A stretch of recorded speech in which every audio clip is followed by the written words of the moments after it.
Halo pemirsa dan teman-teman TV One, kita ketemu lagi di Apa Kabar Amerika. Saya Patsy Widakuswara. Dan saya Supriyono, dan kami berdua dari Washington DC tetap memantau perkembangan Pilpres di Indonesia yang kemarin sudah memasuki babak debat. Ya, sekarang ini kita juga lagi ikut gregetan, deg-degan. Karena kemarin kita juga sempat sok-sok menganalisa warga Indonesia juga begitu, siapa yang menang, siapa yang kalah, begitu ya, rame.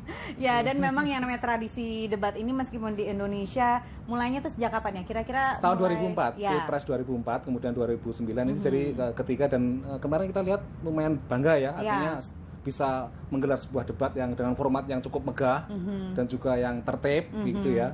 Ya, ini memulai membangun kembali satu tradisi demokrasi kan. Seperti yang terjadi di Amerika Serikat yang namanya presidential debate ini pertama kali ditayangkan di televisi itu adalah tahun 1960. Ya, antara siapa waktu itu? Nixon dan Kennedy, dan itu dianggap bersejarah karena dianggap bahwa kemenangan Kennedy tidak banyak dipengaruhi karena faktor debat itu. Betul. Dan setelah itu semenjak tahun 1976 itu secara rutin ditayangkan di televisi.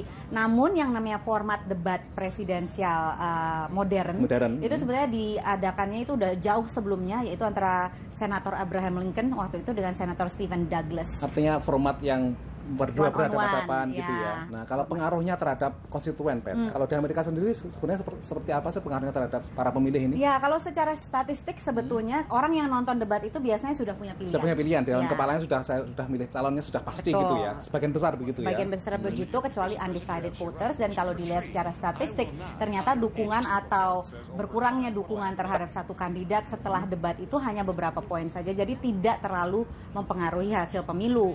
Meskipun demikian, ada beberapa pengecualian, misalnya pada saat seorang kandidat melakukan blunder yang besar. Misalkan membuat pernyataan atau mungkin jawaban yang salah, atau yang mungkin merugikan dirinya sendiri gitu ya, itu bisa berpengaruh besar terhadap kansnya untuk menang gitu ya. Contohnya yang paling terkenal itu adalah pada tahun 1976, saat itu sedang di puncak Perang Dingin. Waktu itu Presiden Ford menyatakan pernyataan berikut yang menurut analis membuatnya kalah pada pemilu presiden berikutnya. There is no Soviet domination of Eastern Europe, and there never will be under a Ford administration.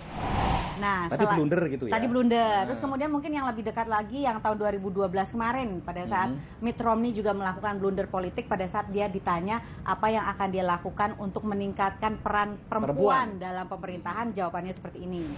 I went to a number of women's groups and said, "Can you help us find folks?" And they brought us whole binders full of women. Nah, itu tadi istilah apa, binders full of women atau apa ya? Map penuh perempuan gitu ya. Itu membuatnya kehilangan dukungan kaum wanita. Merendahkan gitu, degradatif gitu ya. Kalau nggak salah waktu tahun 2008 itu juga Presiden Obama juga melakukan blunder ya ketika dia berhadapan dengan Hillary Clinton. Dia mengatakan seperti ini. I'm that bad. You're likable enough. Thank you so much. Komentar Barack Obama tersebut dianggap patronizing atau menggurui oleh para pendukung Hillary Clinton ya, meskipun akhirnya juga Barack Obama yang keluar sebagai menang gitu ya. Jadi memang ya secara umum yang namanya debat presiden itu adalah suatu tradisi politik yang bisa menjatuhkan citra kandidat, tapi belum tentu juga karena yang namanya menjelang pemilu itu kan banyak faktor ya. Banyak faktor, jadi tidak hanya faktor debat di televisi ya, tapi mungkin itu juga perlu diadakan karena dari situlah mungkin rakyat bisa melihat secara langsung ya seperti apa mungkin pemikiran-pemikiran, visi dari calon mereka begitu ya. Yang tidak dikemas, oleh para tim-tim kampanye mereka begitu ya. Ya, jadi kami akan terus mengamati dari sini perkembangan hiruk-pikuk politik di tanah air. Terutama ini menjelang hari ya, kan debatnya masih banyak di Indonesia. Itu mungkin ada 5 kali debat begitu total ya gitu ya, dan akan kita ikuti terus. Dari Washington DC saya Patsy Widakuswara dan saya Supriyono. Kami kembalikan dulu ke teman-teman TV One. Sampai jumpa.